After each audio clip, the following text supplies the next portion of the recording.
Halo semuanya, selamat datang di Keluh Kesah Reddit, di mana kami menceritakan kisah menarik dari forum Reddit. Pada episode kali ini, kami akan menceritakan beberapa kisah menarik dengan tema Entitled People. Berikut kisahnya. Cerita pertama, Vegetarian Belagu. Ini terjadi sekitar 10 tahun yang lalu, ketika aku masih tinggal di Santa Cruz, California. Sekitar sekali ada 2 kali seminggu, aku akan pergi ke salah satu toko sandwich favorit di Pacific Street. Mereka membuat sandwich yang enak dengan harga yang layak saat itu. Nah, pada hari Rabu sore yang sibuk, aku pergi ke sana untuk membeli sandwich itu ketika aku berada di kota. Jadi aku cukup beruntung untuk mendapatkan meja. Ini adalah toko kecil dan meja kosong adalah komoditas tinggi di sana. Saat aku sedang duduk di sana dan membaca buku, aku mendapat tepukan di bahuku. Seorang gadis bertanya apakah dia bisa duduk di mejaku karena semuanya sudah penuh. Aku berkata, tentu, silahkan. Setelah itu, aku melihat sekeliling, memperhatikan bahwa meja lainnya sudah penuh. Nah, setelah itu, kembali memakan sandwich daging sapi panggang dan membaca bukuku. Aku membaca mitologi Amerika untuk pertama kalinya. Pokoknya aku fokus membaca, ya, aku mendapatkan permisi.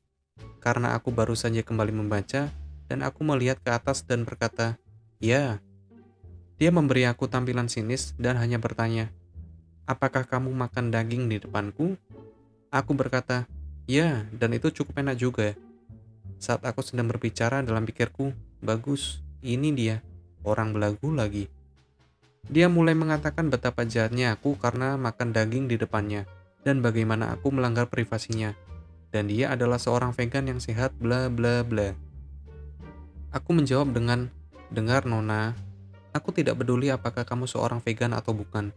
Kamulah yang meminta duduk dengan aku, dan aku membantumu, dan jika orang yang makan daging menyinggung perasaanmu, maka janganlah datang ke restoran yang menyajikan daging. Nah, pada titik ini, aku bisa melihat wajahnya memerah.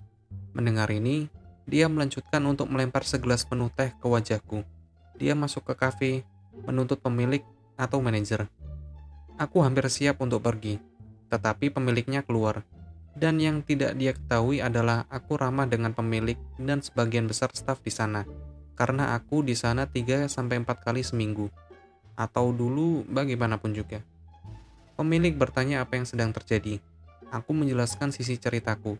Dan aku didukung oleh pasangan yang duduk di meja di sebelah.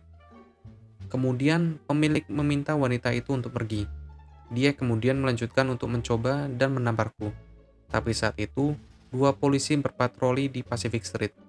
Polisi datang karena adegan yang dia buat, dan menghentikan tamparannya. Untuk mempersingkat cerita, dia berakhir ditangkap karena penyerangan karena teh itu.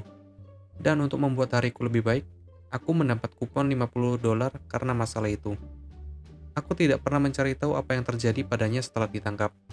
Ini adalah restoran yang menawarkan menu vegan atau vegetarian bersama dengan menu normal mereka. Cerita kedua, seorang kakek mendadak kesetanan setelah ditanya apakah dia membawa masker. Aku bekerja di retail hotdog di negara asalku Denmark ketika COVID pertama kali mengambil alih. Seperti banyak negara lain, kami mendapatkan mandat masker kami sendiri, yang sekarang juga diaplikasikan di stand hotdog seperti di tempat kerjaku.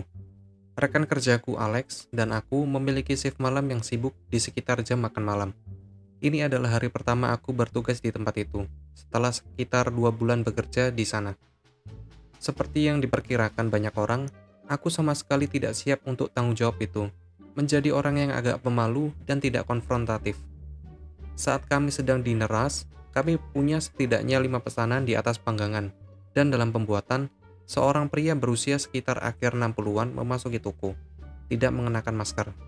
Kami telah diberitahu untuk bertanya kepada setiap pelanggan apakah mereka memakai masker, untuk mencoba menegakkan peraturan yang dibuat oleh pemerintah. Ketika Alex melihat pria itu dan menyadari bahwa dia tidak mengenakan masker, dia dengan ramah bertanya kepadanya, "Maaf Pak, tapi apakah Bapak membawa masker?" Yang tampaknya bukan hal yang tepat untuk ditanyakan kepada pria ini, karena dia kehilangan akal sehatnya pada bocah lelaki yang lebih muda ini. IM, yaitu pria tua itu, "Aku tidak menghargai nada dari kamu anak muda." "Alex, Aku hanya bertanya apakah Bapak mengenakan masker. IM, jangan berani-beraninya kamu bicara seperti itu ke aku, Nak. Aku kenal pemiliknya. Sekarang kamu tutup mulut. Sayangnya, aku telah melihat orang ini sebelumnya dan tahu bahwa dia benar-benar mengenal pemiliknya. Tetapi jika dia berhenti di sana, tidak akan ada yang bisa kami lakukan untuk memaksanya. Tetapi ketika aku mulai gemetar, memiliki respon yang mengerikan untuk dimarahi, dua pria yang kami layani lebih awal memutuskan untuk membantu kami, menyuruhnya berhenti untuk meneriaki staf, yang berakhir dengan banyak kata-kata umpatan dan barang dilemparkan di antara mereka. Teriakan itu semakin intens ketika dia memutuskan untuk mengancam akan memukuli dua pria yang menjadi staf, termasuk aku dan rekan kerjaku. Sejujurnya, aku hampir menekan tombol panik dan memanggil polisi. Seandainya kedua pria itu tidak berhasil membuat pria itu pergi. Sungguh gila betapa marahnya seseorang jika ditanya apakah mereka memiliki masker. Kami tidak akan memaksanya untuk memakainya jika dia tidak memilikinya. Jadi, semua ini bisa dihindari. Cerita ketiga, ketika ayahku memecat karyawan yang kasar dari perusahaannya. Sekitar 8 tahun yang lalu, ayahku memecat seorang pria yang bekerja di perusahaannya yang kami sebut dia sebagai Joe. Dia sedikit brengsek, tapi melakukan pekerjaannya dengan baik. Jadi, tidak ada yang benar-benar mengeluh.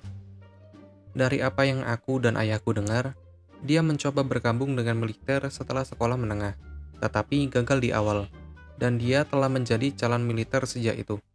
Joe juga sudah menikah, dan istrinya adalah seorang wanita yang sangat baik. Sebut saja dia Mary untuk ceritanya. Dia datang dengan muffin blueberry buatan sendiri untuk semua orang di beberapa hari libur. Gosipnya adalah bahwa dia hanya menikahi Joe karena dia hamil olehnya, dan keluarganya memaksanya untuk menikahinya, bahwa keluarga gereja di daerah aku yang seperti itu. Joe bukanlah karyawan teladan, bahkan dia adalah seorang yang banyak gaya. Dia sering membual tentang truknya, mengejek siapapun yang mengendarai apapun kecuali truk atau mobil besar, dan sepertinya tidak suka memakai deodoran. Tapi dia selalu datang kerja tepat waktu, tidak pernah tampil buruk, selalu membantu mengangkat beban berat, dan tidak pernah mengemudi dalam keadaan mabuk. Ayahku bahkan pergi ke lapangan senapan bersamanya beberapa kali, dan mereka kadang-kadang suka membicarakan mobil bersama. Tapi mereka tidak benar-benar berteman. Joe juga tahu cara berpesta. Jika dia memiliki supir pengganti, dia akan mabuk jika ada kesempatan. Tapi dia masih akan bekerja keesokan paginya karena pusing dan mengenakan kacamata hitam dengan kopi di tangan. Kami menyimpan aspirin di kantor hanya untuk acara-acara seperti itu.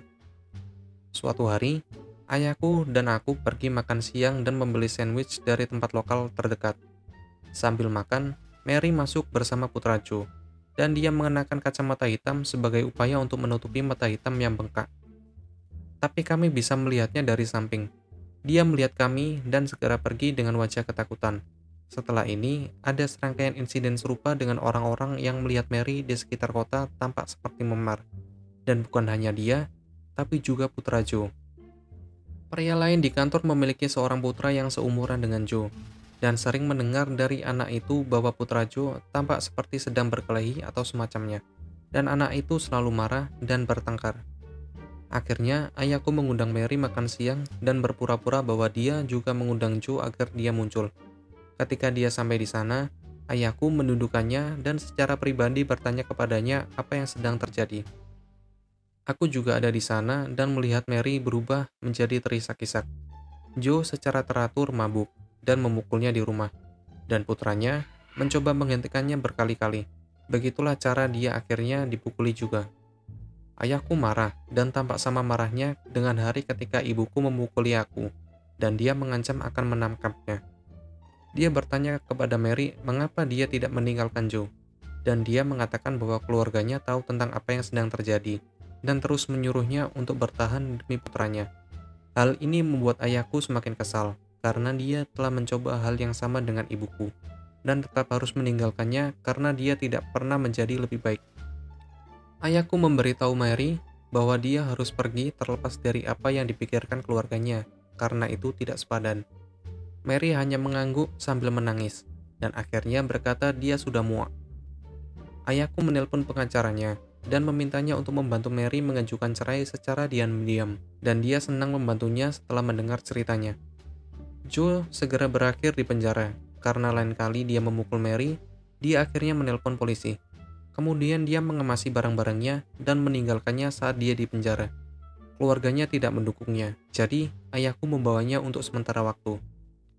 Dan dia bahkan mempekerjakannya sebagai karyawan, sehingga dia bisa memperbarui resumenya dan memiliki penghasilan selama perceraian, karena dia menghabiskan bertahun-tahun sebagai istri yang tinggal di rumah. Ketika Joe keluar dari penjara dan muncul untuk bekerja, dia diantar ke kantor ayahku dan diberitahu bahwa dia dipecat, dan diberitahu persis mengapa. Joe tidak membuat alasan untuk dirinya sendiri. Dia baru saja mengembalikan lencana namanya dan berjalan ke pintu keluar. Dengan dukungan ayahku, Joe tidak melawan Mary dalam perceraian dan memberinya hak asuh penuh atas putranya. Mary dan putranya meninggalkan kota setelah sekitar 1 tahun dan tidak pernah kembali. Joe tinggal di daerah itu untuk sementara waktu bekerja sebagai supir truk derek. Tapi ayahku menjelaskan bahwa dia tidak boleh mendekati bisnisnya, dan dia tidak melakukannya. Terakhir, salah satu dari kami mendengar Joe bergabung dengan semacam milisi dan pindah ke kota lain. Kami belum pernah melihatnya sejak itu. Begitulah kisah-kisahnya. Apabila terkesan, kalian bisa sampaikan di kolom komentar. Jangan lupa share, like, dan subscribe untuk membantu channel ini. Dah.